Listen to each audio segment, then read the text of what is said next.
Hello everyone and welcome back to another episode of our Langrisser mobile series. And today was a huge patch. So major update 7 dropped in, and we have finally gotten some of the things that have been requested for the longest of times, other things that we have been preparing for the longest of times, and some surprises that lie somewhere in the middle.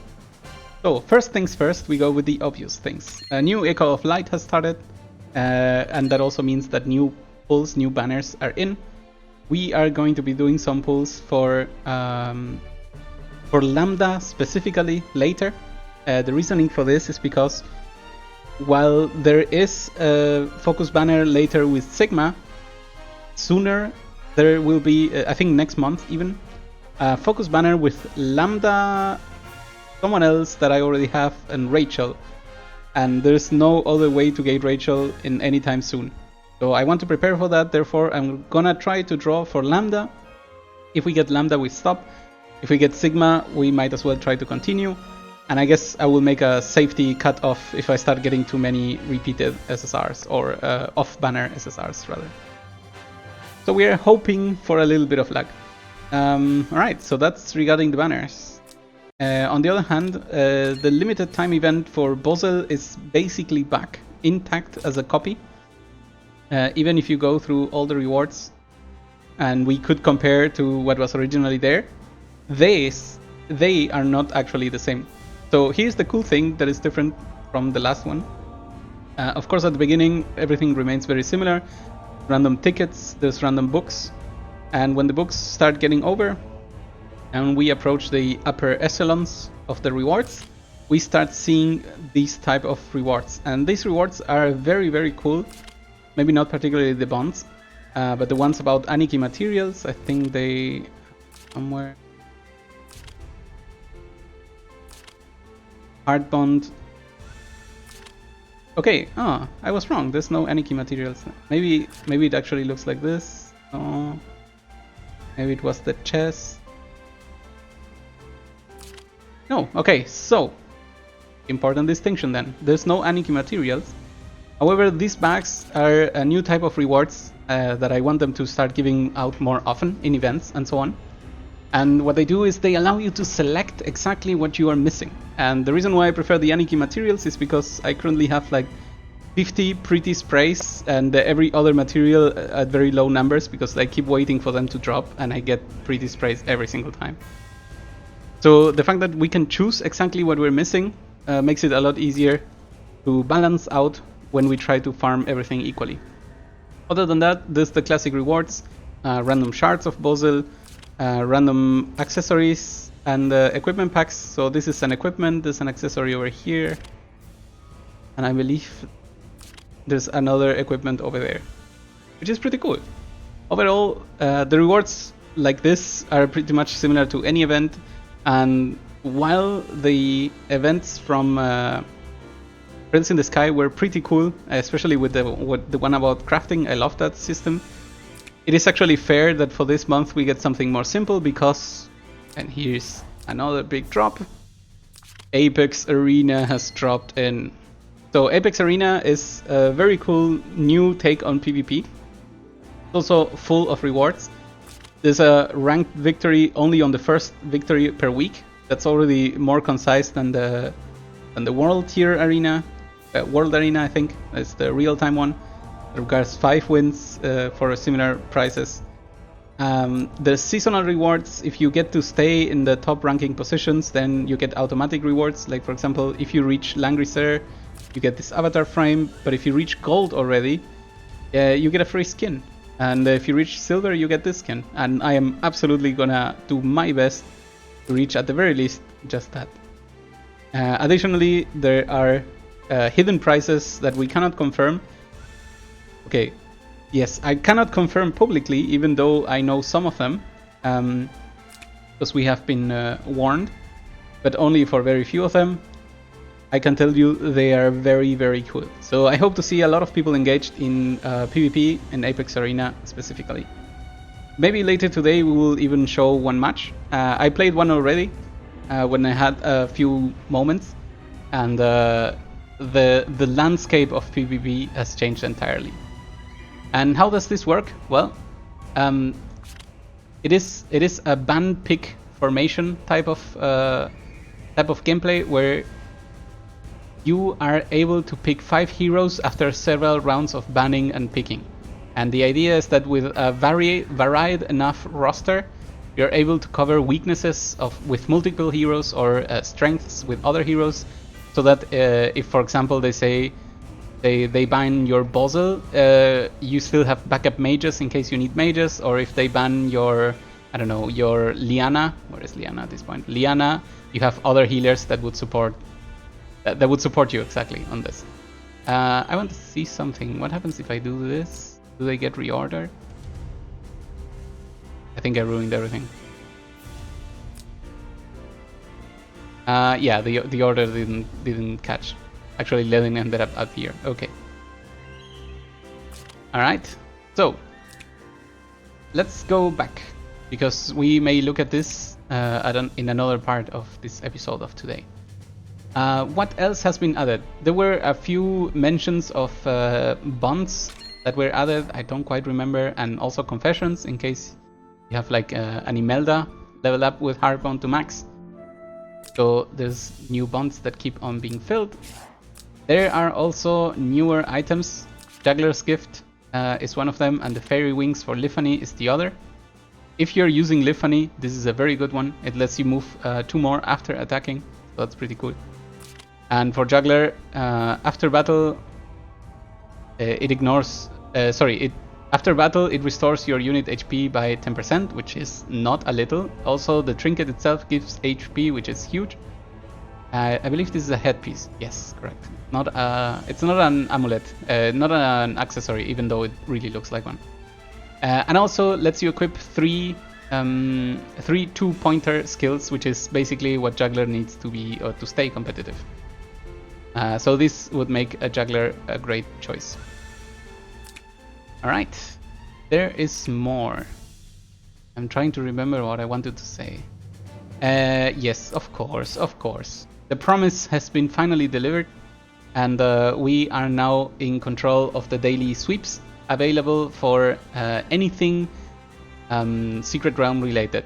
This actually does include Eternal Temple. So if you have managed yourself to reach any 65 temple, but you're still tired, like me, of doing Scylla, like me, or Phoenix, like me, you may want to opt into sweeping. Oh, look, I have still 1 sweep. You may opt to sweep this entire fight instead of having to play it out. I gotta say though, on my personal side, Valkyrie and Leviar, especially with Secret Realm Blessing, they have become very, very, very fast to do. Like a 2-minute, 3-minute fight. And if you compare that simply to the dragons, even though dragons are very doable in auto battle as well, thanks of course to the SBR, it is simply a way faster fight compared to autoing a dragon battle.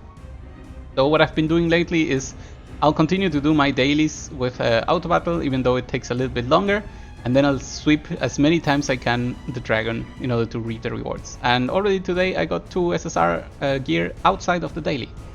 The daily gave me nothing, but so be it. So yeah, I will consider on Scylla and on Phoenix if I still want to fight them, but most likely I will not. Scylla, I'm curious. Phoenix, for sure not. It just simply takes too much time. The same for Scylla. It's literally the time consumed, because of course we can always just go for another dragon and make it easy. Can I maybe show it? 28. So I need to speak for 10 more minutes before I can show this sweep. One more thing, and maybe, you know what, maybe I can just eat a burger and show all this together. Yes, I guess I can. And the last thing is that the goblins got a new level. So anyone who was smart, not like me, could have kept all the keys that we got from the achievements of killing goblins, and then use them all in Goblin 65. And let me show you something of Goblin 65. They are not easy. They really have a lot more HP, and they're much more tankier than before. So I'll start by moving everyone forward. I'm actually not even playing them in auto. That's how much respect I have for the new goblins. And what I'm also doing in this one is accumulating more enemies before I start doing my AoEs. So you will see me picking off single targets that try to stay away.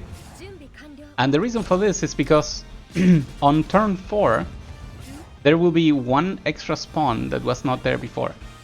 Actually, this is early enough. So I can do this and do this again at turn 5. See, this is the difference in damage compared to before. That's crazy. I'm gonna do this shot again.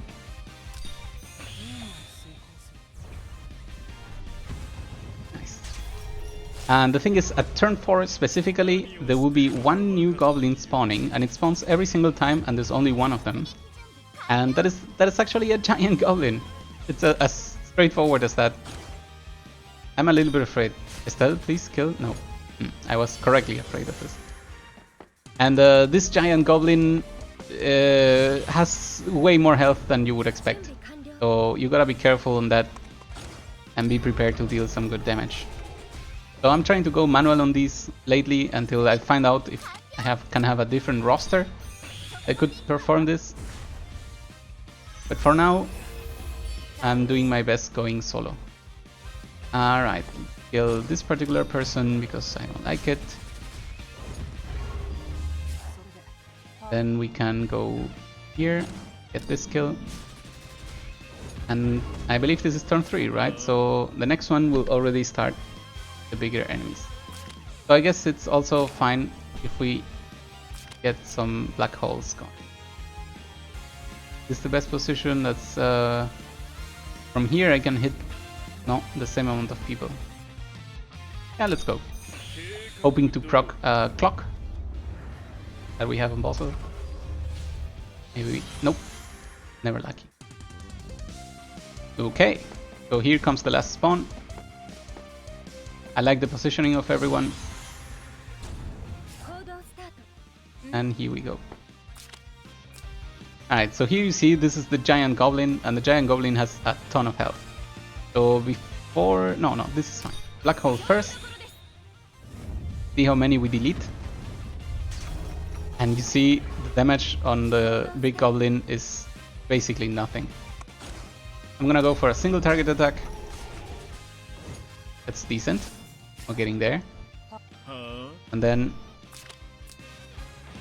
I think is this good? This looks better. Right, we hit 3 more people and 2 more escape. So we go for this earthquake over here. Okay. Finally, a little bit of a phoenix. I can put it here and hit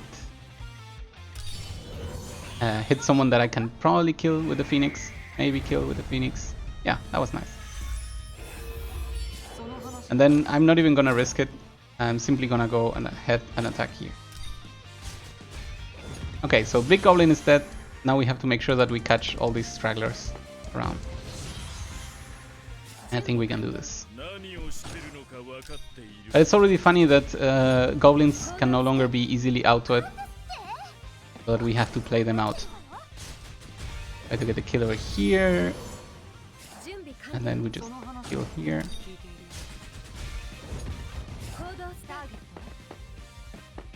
And here.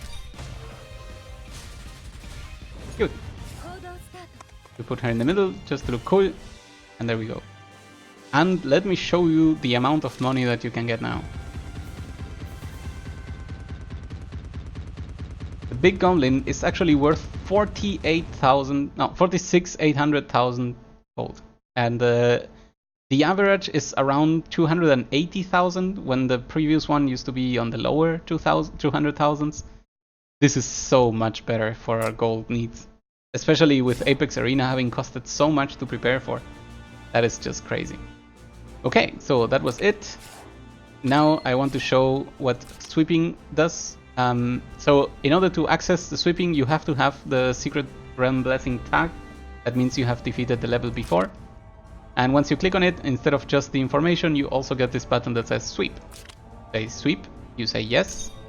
And there we go, Gaia's Armor, another 100 dust, I guess, because our Ledin already has it maxed out. So this is how easy it's going to be to farm random things in the future.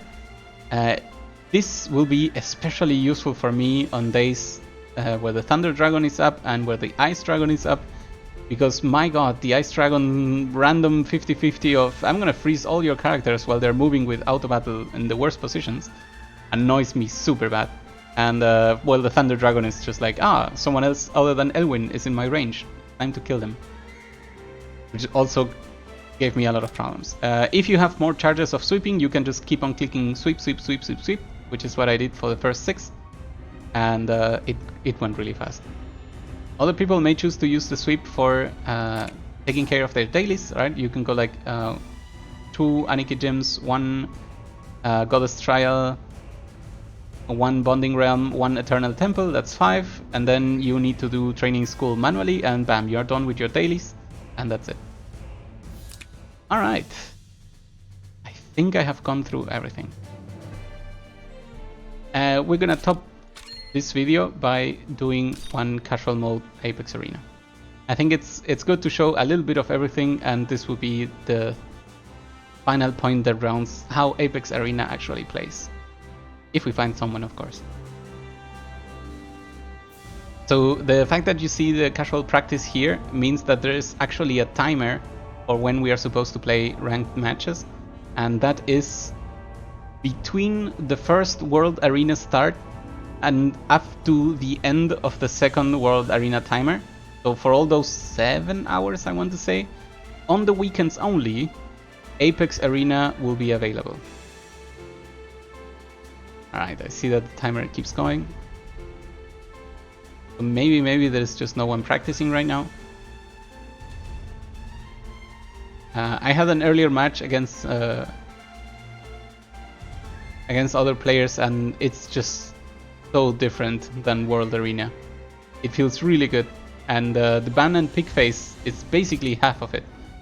Sorry, no suitable opponent found. Okay, fair enough. So this is what? 11 hours? That sounds like a lot. That sounds like a lot. What is the server time right now? So this says between 12 and 23. Current time, so yeah, 1 hour from now. Right, 1 hour from now, and then 11 hours duration. Ooh, that's a long time. It's a little bit tricky for me, because 5 hours later it's midnight for me, and that means I should consider sleeping, especially on the Sunday. However, we can do some extensions, maybe one special night where we go all in. Alright, so maybe we'll find another time to play Apex Arena. For now, I wanted to show everyone what was available in the new patch, and I will close the video now and start a new one over. Hope I'll see you soon.